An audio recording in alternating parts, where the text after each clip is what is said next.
Arsenal 2, Fulham 1 in the midweek London derby. I think as we expected, very much a case of just getting a win any way they can, just get the job done. But one very pleasing aspect was Bukayo Saka back with a bang, back with a goal, first appearance of the calendar year, first goal of the calendar year, and a header as well. Bit of a collector's item from Bukayo Saka there.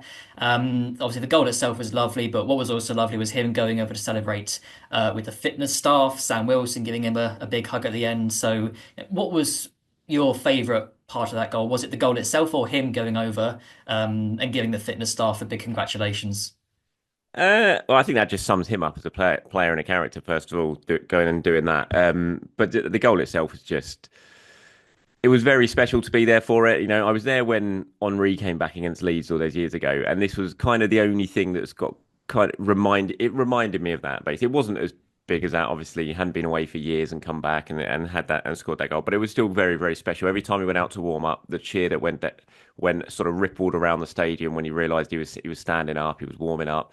And then when he saw him take his top off and getting ready to come on, just everyone got to their feet. The noise was incredible because it wasn't the atmosphere wasn't great against Fulham at all. It was a classic end of season sort of game. But that just energized the entire place. The roar that went around the stadium when he actually came on and ran on. He admitted it himself. He said it's something he'll remember forever, and just sums up what Arsenal feel about Bukayo Saka and how important he is and how much the fans love him. And then for him to top it off by scoring after 6 minutes 36 seconds, whatever it was, he just writes his own scripts, doesn't he? And obviously it was an easy goal, but how many times have we sat there this season and watched Arsenal when like the ball's flashed across goal and someone hasn't been in the right place at the right time, and yet that's what Saka does. He just sniffs out chances, he sniffs out opportunities, and he was there to score. Like you said, a very easy finish, but one that a different player might not be in that position to take advantage of. So yeah, it was a brilliant night. It was a fantastic night from that point of view. Obviously, we're going to get onto some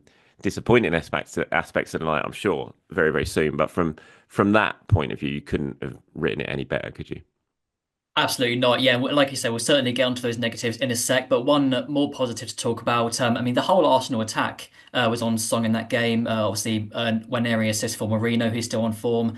Brilliant performance as well from Gabriel Martinelli. That driving run and then the little flick assist for Saka's goal was exceptional. And this is the first game in I think 4 or 5 games in the Premier League where they've actually scored more than once. And given how well Saka, Nwaneri, Marino and Martinelli did in that game. Does it feel like that's a real turning point for the Arsenal attack? Should this be the game that's the catalyst for them to really kick on from here, do you think? Hopefully. Hopefully, yeah. I mean, Gabriel Martinelli was electric all night. I think the first time he got the beating of Castagna, I think it was in the first half, it was right in front of where I was sitting, and you could just see a little sort of light flick on in Martinelli's head of like, yeah, I've got the beating of him here. And then from that moment on, he just took him on constantly, constantly, and that's what you want to see from Martinelli, which we probably haven't seen enough at times this season. But he was on it on Tuesday night, and if he can continue that sort of form between now and the end of the season, then you got a real quality winger on your hands there. So that was great to see. And like you said, I thought his part in the goal was excellent. Just the intent of getting the ball and driving towards the penalty area, laying the ball off and then following on his run. The little flick to Saka was brilliant. Marino, as you said, scored again, albeit via a deflection, but he was still in the position and he worked so hard all night. He was involved in the second goal, Nwaneri with the assist, as you said. So it was good to see the attackers all chipping in. It's what you need between now and the end of the season. And it's been tough for Arsenal's attack, absolutely no doubt about it. But you look at Marino's numbers, for example, what he's done since he's moved up there. It's very hard to really criticise what he's doing. He's doing such a good job for the team. And if Arsenal are going to have any chance of getting past Real Madrid in the next fortnight or so, they're going to need to score some goals because Real are going to score some goals. And so, it's promising that the attack, you've got Saka back, but then the other players who are already there and have been there for a while are contributing either goals or assists in the final third.